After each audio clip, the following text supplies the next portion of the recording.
The sevet did not fight wars the way the rest of the galaxy understood the word. By the time their fleets arrived above a world, the war was already finished, and it had been finished inside a single room. I learned this the slow way, the way you learn anything that ends up living in your bones. I was 41 years old and I had spent 11 of those years in the contact corps, most of them filing reports nobody read, and I had never once expected to stand on the deck of an alien warship and watch a man I respected get taken apart on purpose. But that is what the ashen mark was for. That is what I was sent to witness. And I want to set it down now, while my hands are still steady enough to write it, because the people who repeat the story have begun to make it tidy, and it was not tidy. It was the longest 14 hours of my life. The mark itself was a dead star. A long time ago it had been something fierce. Now it was a cinder the size of a small world, dull red in the way a coal is dull red after the fire has gone out of it, throwing just enough light to make the surrounding dark feel deliberate. The sevet had chosen it on purpose, the way they chose everything. They liked a place that already looked like an ending. Their Inquisitor arc held position 3,000 kilometers off the cinder's face, and from the viewport of our little contact frigate, the reliquary did not look like a ship. It looked like a piece of the dark that had decided to have edges. I should describe it because the descriptions you'll have heard are wrong. People want it to be sleek, or insectal, or some clean nightmare shape. It wasn't.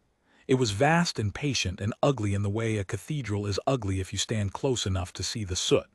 Kilometers of dark hull, ribbed and buttressed, hung with structures that served no purpose I could name and probably served no purpose at all except to be looked at. There were no running lights. There was no glow of engines. The thing simply held in the red murk like a thought somebody was refusing to finish, and it watched us come in. "They've been doing this for 9,000 years, Kel said beside me. He wasn't looking at the ship.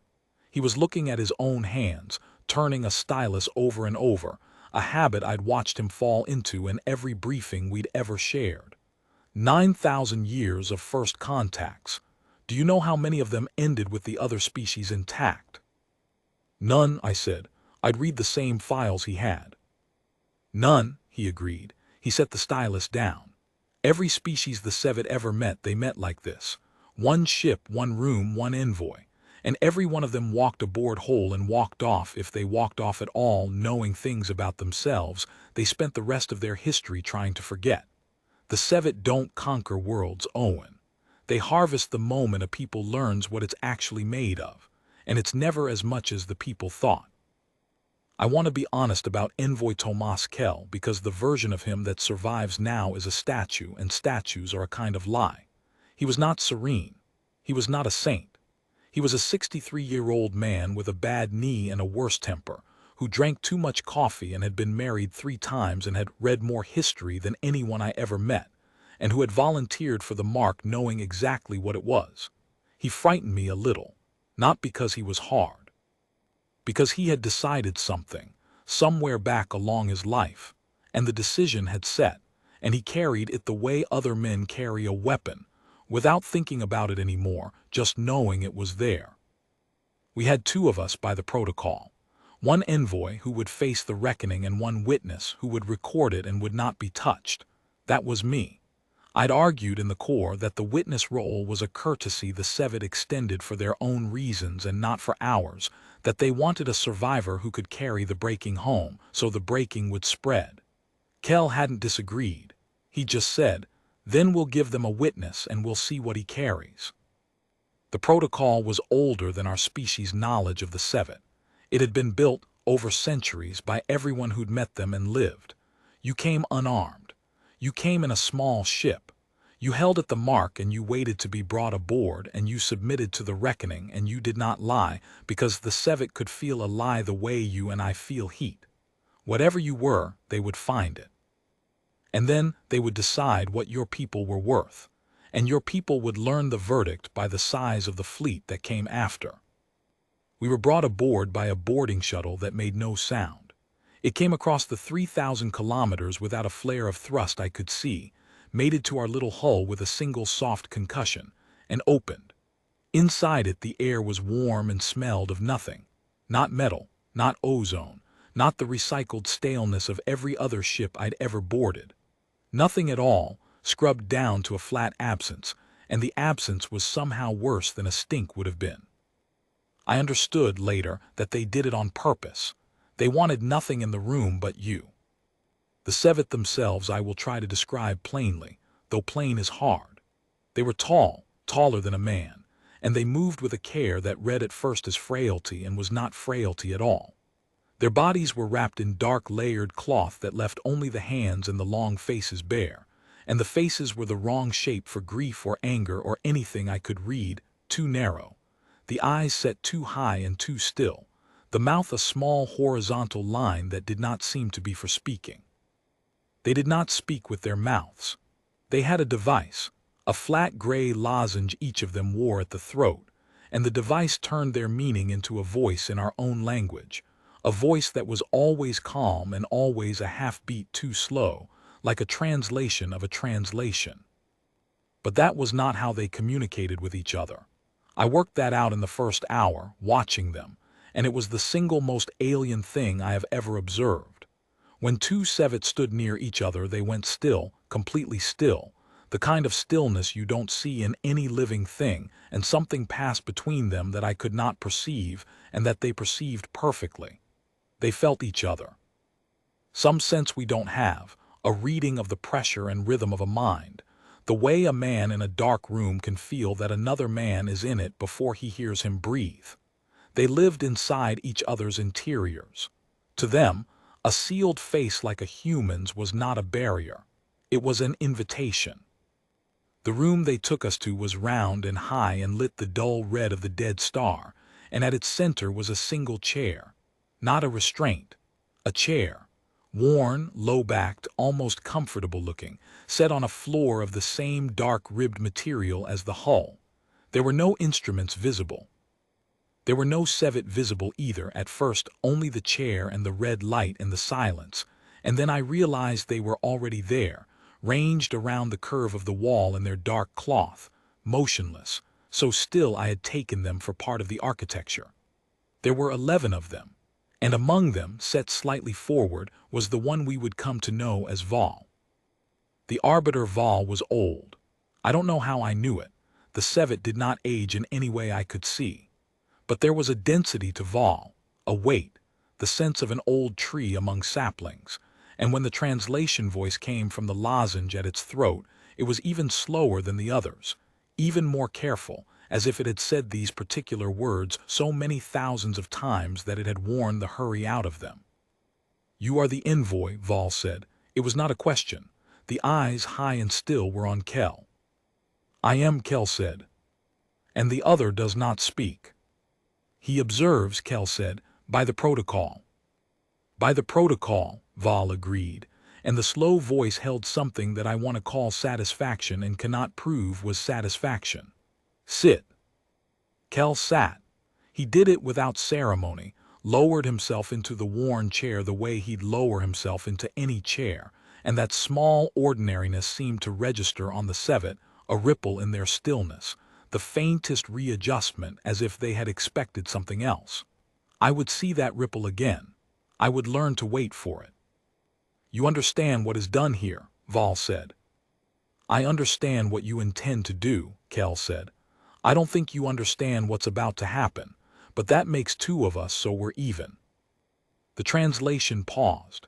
The sevet went very still, and then Vol made a sound not through the lozenge, a real sound, a low thing from somewhere in that narrow body, and the others answered it, and I realized after a frozen moment that the sevet were doing the thing that in any species is the most universal and the most particular at once.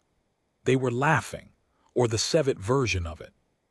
"They found us funny." "Every species says a version of that," Vol said when the sound had passed. "The proud ones, the ones who have not yet been shown to themselves. You will not be the first to come in cert.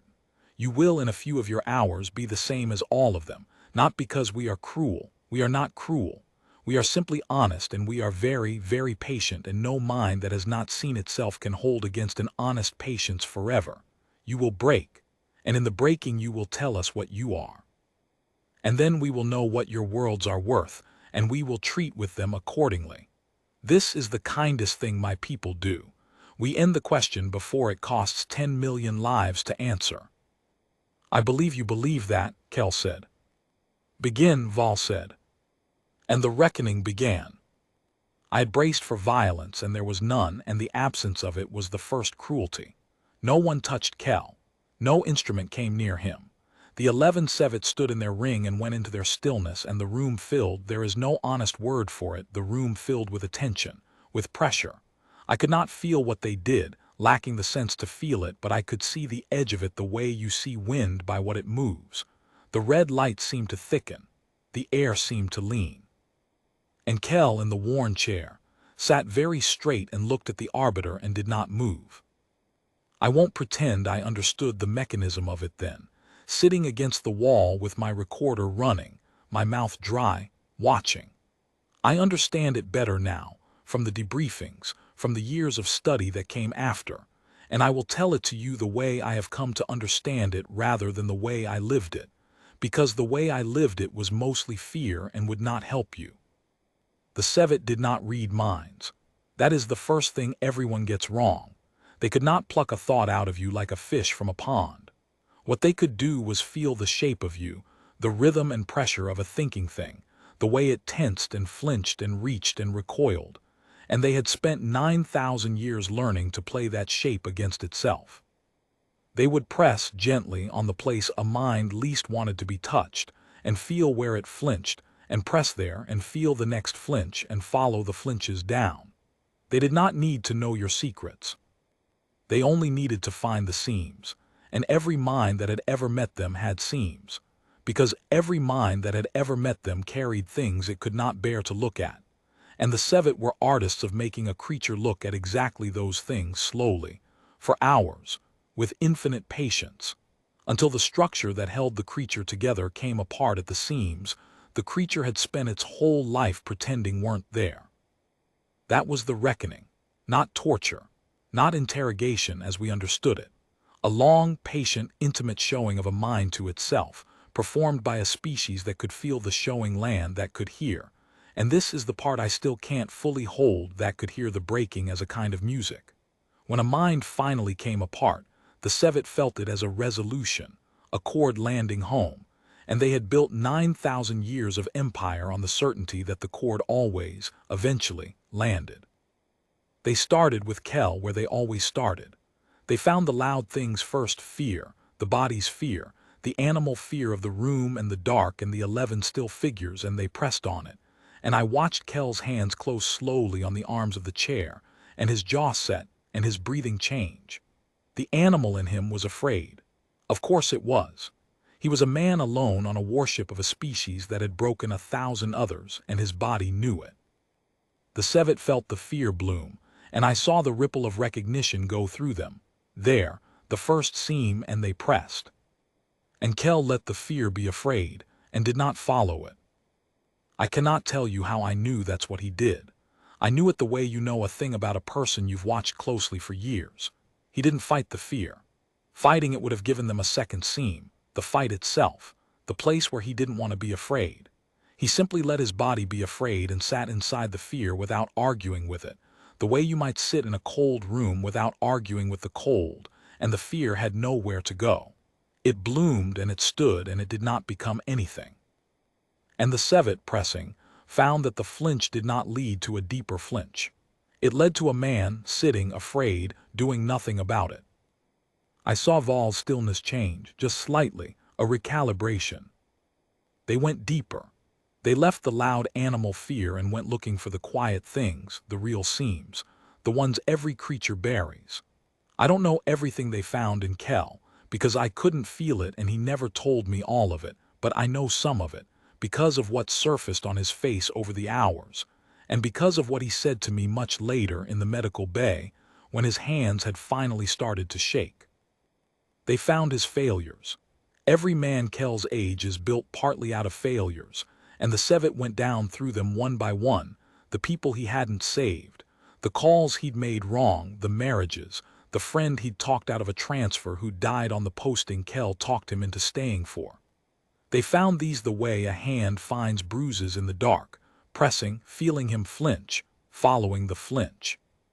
And here is the thing I watched happen, hour by hour, that I did not understand until much later, and that I now believe is the whole of what humanity is, or at least the whole of what we showed the galaxy that day. Kel had already looked at all of it. There was nothing the sevet showed him that he had not already shown himself. The friend who died, Kel had sat with that for 30 years. The marriages, he had turned them over so many times the edges were worn smooth. The sevet pressed on the seam, expecting the flinch to lead down into something unbearable, into the soft rotten place a creature has never let itself see, and they followed the flinch down and arrived at Kel, already there. Sitting in the worst room of himself with the lights on, because he'd been sitting in it on and off, for 40 years, the way a man sits up at night with his own history. There was no unlit room to drive him into. He had lit them all himself, long ago, and made a kind of grim peace with the furniture, and when the sevet drove him toward the dark they found him already standing in it, unsurprised. That's the part they couldn't model, he told me afterward, his voice scraped down to almost nothing. They've got 9,000 years of species who never look at themselves until somebody makes them. They built the whole thing on the surprise, on a creature meeting its own worst self for the first time in their room with them feeling it land. He'd managed something that was nearly a smile. We look at ourselves all the time, Owen. We can't stop. It's half of what's wrong with us. They drove me into the dark, and I'd already moved in. But I'm ahead of the story. In the room, in the hours, I knew none of this. I only saw a man in a chair getting older by the minute, sweat standing on him, his hands white on the chair arms, his breathing ragged and not breaking. The sevet pressed and found him already there, and pressed somewhere else and found him already there, and the ring of dark figures that had stood in perfect certain stillness began, very slowly, to lose its perfection. I should tell you what that looked like, because it's the thing I was sent aboard to witness and the thing that mattered most. The sevet, when the cord doesn't land, don't show it the way we would. There's no frustration in those faces. The faces aren't built for it. What there was a fraying of the stillness. Across the first hours they had stood like the architecture. Now one by one I saw them shift, a handspan of motion, a head turning a degree, the kind of small involuntary movement a creature makes when something it has always known to be true has started, somewhere beneath its certainty, to feel untrue. They were searching. They had been pressing on a mind, expecting to feel it begin to give, the way they'd felt 1,000 minds begin to give. And instead they were pressing on something that took the pressure and held, and held, and held. And they did not have, in 9,000 years, a model for what to do when the cord refused to land. At the 6th hour Vol spoke, and the slow voice was the same as ever, but I had been watching the arbiter long enough now to hear what the calm was costing. "You are tired," Vol said to Kel. "Yes," Kel said. "You are afraid." "Yes." "You have looked into the places I have shown you, and they have caused you pain." "Yes," Kel said. "They have, they always do." "Then break," Vol said. And for the first time the slow voice held something underneath it, something I want to call need. "It will stop. It stops the moment you break. Every creature before you has reached this place and chosen the stopping. There is no cowardice in it. It is what the room is for. Show me what you are, and the room ends, and you go home to your worlds knowing the truth of yourselves, and we treat with you fairly. I am not your enemy. I am the thing your whole species has been walking toward since it looked up at the dark. Break and be known." And Kel, who I thought had nothing left, lifted his head. "You keep saying break like it's a door," he said.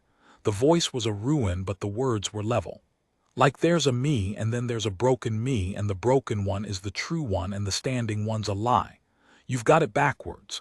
This," and he didn't gesture, he didn't have the strength to gesture, he just leaned the word on himself, on the wrecked, sweating man in the chair. "This is what I am, not what's underneath. There's nothing underneath. I'm a man who looked at all of it and decided to keep going anyway. That's not the mask, that's the whole face. You've spent 9,000 years catching creatures the first time they ever saw themselves, and you think the scream is the truth and the standing up is the lie. But the standing up is the truth, arbiter. The scream is just the first time. We do the standing up every single morning. You're not going to find a deeper man. This is the deep man. He's tired and he's afraid, and he's not going to break, because the not breaking is the realest thing about him. The room was very still. And then a warden near the wall, I learned the castes later. This was a younger one. A lower one said something, not through its lozenge, a real sevet sound, low and urgent, directed at Vol. The translators didn't catch it. They weren't meant to. But I saw Vol turn, and I saw the 11 of them go into their deep stillness, the felt conference, the thing they did when they spoke mind to mind, and I understood that something had reached them from outside the room. It was the deadline. I'd forgotten it in the long horror of the hours. The protocol gave the reckoning a span, 14 of our hours, and at the end of that span, by an agreement older than our knowledge of the sevet, the envoy's people were permitted to come to the mark and collect their envoy, broken or whole, and the sevet were bound to release them. It was the one mercy in the whole arrangement, and the sevet honored it because in 9,000 years it had never mattered. By the 14th hour, there was never anything left to collect but a husk and a fleet that had already lost. The 14th hour had come, and something had arrived at the ashen mark. They took us to a viewing gallery. Kel could barely walk. 2 wardens carried him, and the carrying was almost gentle, and they showed us the mark on a great dark pane that turned the outside in, and I want to set down exactly what I saw, because the histories make it grander than it was, and it did not need to be grander. The dead star hung there, dull red, and against it, where 3,000 kilometers off the reliquary's prow there had been only empty murk, there was now a ship. It had not been there. There had been no flare of arrival, no jump flash, no engine glow announcing it across the dark. It had simply ceased to be hidden. One moment the murk, the next, the adamant, holding station at the mark as if it had been there since before the dead star died, and had merely been waiting for someone to be ready to see it. I had served 11 years in the Corps, and I had seen our warships, and I tell you the adamant did not look like our warships. It was a heavy escort of the old line, a wedge of dark armored hull a fraction the size of the reliquary, and where the sevet ship was vast and ornate and patient, the adamant was blunt and close and made entirely of intent. You could read the whole of it in a glance. The layered armor scarred and re-welded from older actions, the gun emplacements that did not pretend to be anything but gun emplacements, the engine block banked and dark, the running lights doused to a single hard line along the spine. It held in the red murk, and it did not hide and it did not threaten. It simply was there, exactly on time, having crossed however many light years to arrive at the mark at the 14th hour, and not 1 minute passed, and the precision of it said more than any broadside could have. The sevet had gone utterly still, because they understood now what they were looking at and what it meant, and what the whole shape of the day had actually been. They had thought they were running their 9,000-year ritual. 1 ship, 1 room, 1 envoy, the breaking, the harvest. And instead they had been shown a thing in 3 parts deliberately by a species that had walked into the room knowing exactly how the room worked. The first part was Kel, 1 unarmed man sent into the worst room in the galaxy, who did not break, who could not be broken, not because he was strong in the way they understood strength, but because he had brought nothing into the room that he had not already faced, and so there was nothing for the room to do. They had spent 14 hours learning that a human mind is a thing that has already toured its own dark and made its peace and decided to stand, and that this is not the exception among us but the ordinary condition, the thing we do every morning, the half of us that is half of what's wrong with us and turned out in their room to be the half that could not be made to fall. The second part was the fleet that did not arrive in panic to save him. We had not come early. We had not come in fear. We had come at the appointed minute, the protocol minute, the minute we were owed, having calculated to the second how long the reckoning would run and having known that there would be a man left to collect and a whole one. The arrival was not a rescue. It was a statement of certainty. We were so sure Kel would not break that we'd planned the pickup for a living man and arrived to claim him on schedule. No species had ever done that. No species had ever been able to.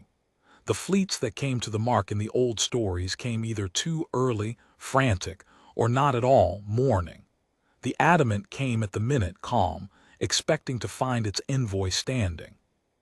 And the third part was the thing the adamant did not do.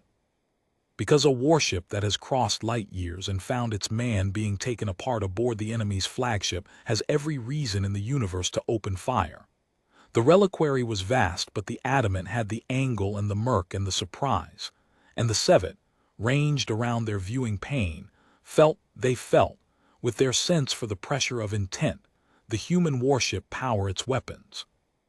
I saw it register on them, that fraying of stillness, 11 dark figures reading the lethal readiness of the ship across 3,000 kilometers, and bracing for the broadside that 9,000 years of their own logic told them must come. It didn't come.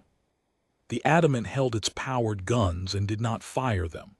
And then, with a precision that I think frightened the sevet more than any broadside could have, it fired exactly once, not at the reliquary.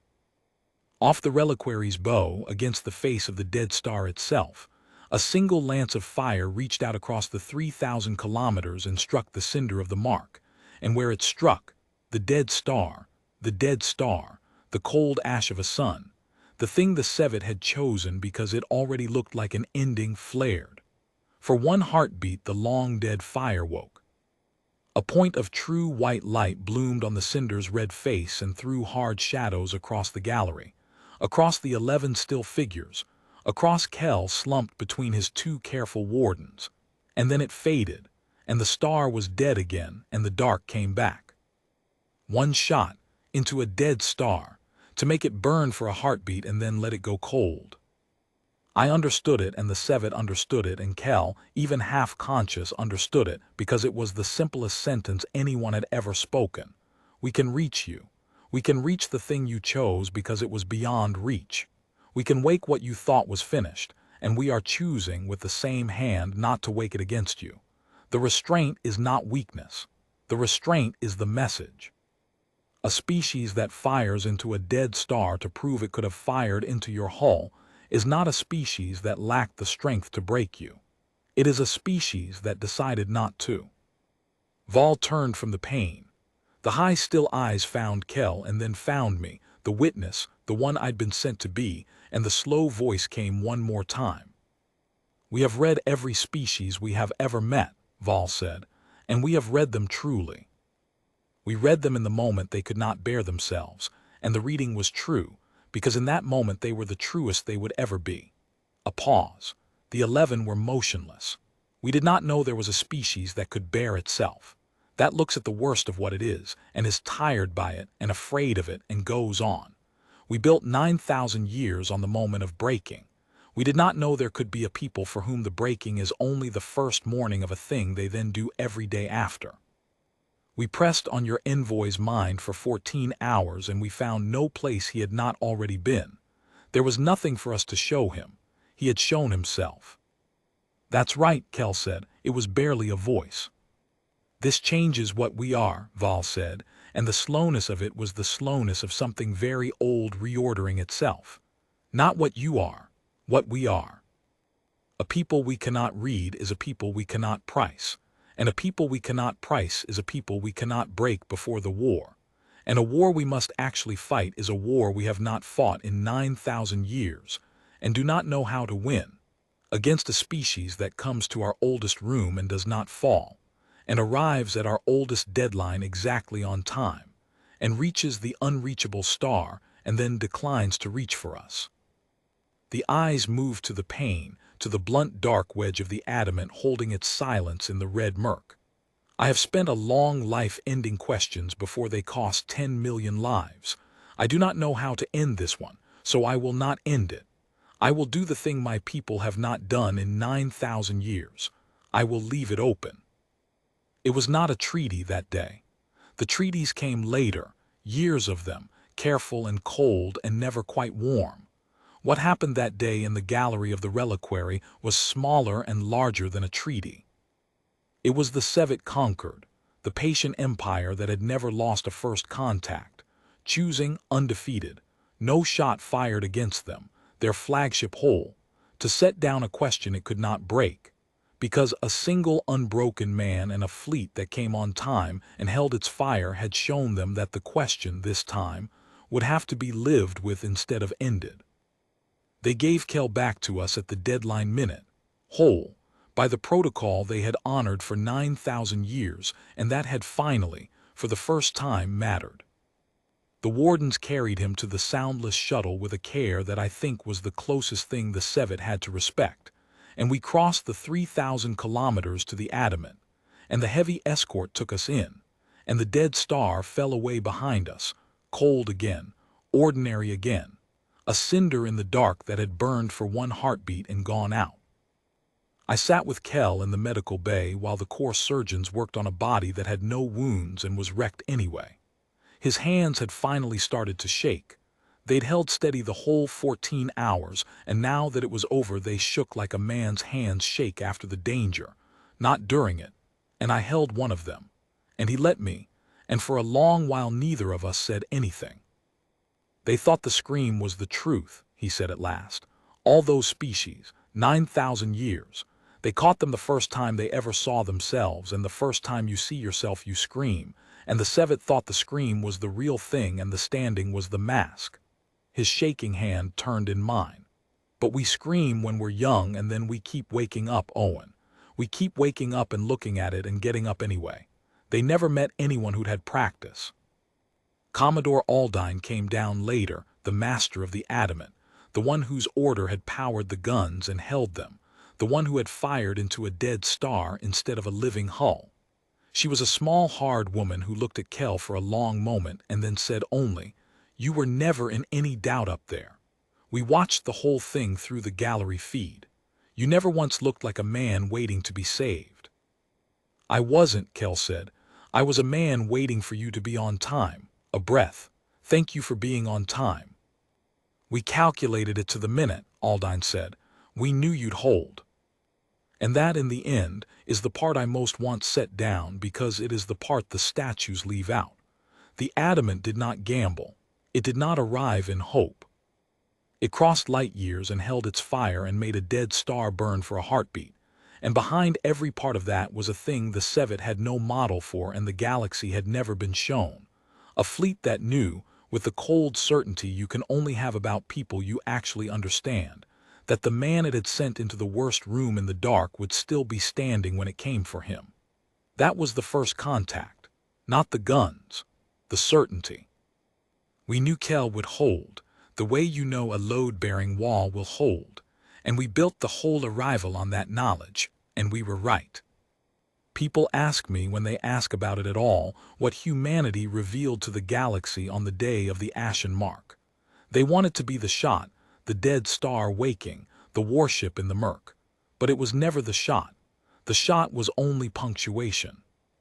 What we revealed was the man in the chair, tired and afraid and unbroken, and behind him the cold, sure knowledge that there were a billion more like him, each one already living in the worst room of himself with the lights on, each one getting up in the morning and doing it again. The Sevet had spent 9,000 years harvesting the first scream. We were the species that had stopped flinching from the dark a long time ago and had filed it under Tuesday and had come to their oldest room to let them feel, for 14 patient hours, that there are creatures the dark cannot show anything new. The cold peace held. It holds still. The Sevet read us now, the way you read a neighbor whose strength you respect and whose interior you've stopped trying to break into, and we read them the same way. And somewhere in the dark the ashen mark hangs cold the way it always did, a cinder that burned for one heartbeat because we needed it to and then was let go. Kel lived another 9 years. His hands never quite stopped shaking. I was with him at the end, and near the end he said one more thing about the mark, the last thing he ever said to me about it, and I'll close the account with it because I have never found a truer line. They kept waiting for me to show them the real man, he said. And the whole time, Owen, the real man was the one who wasn't going anywhere.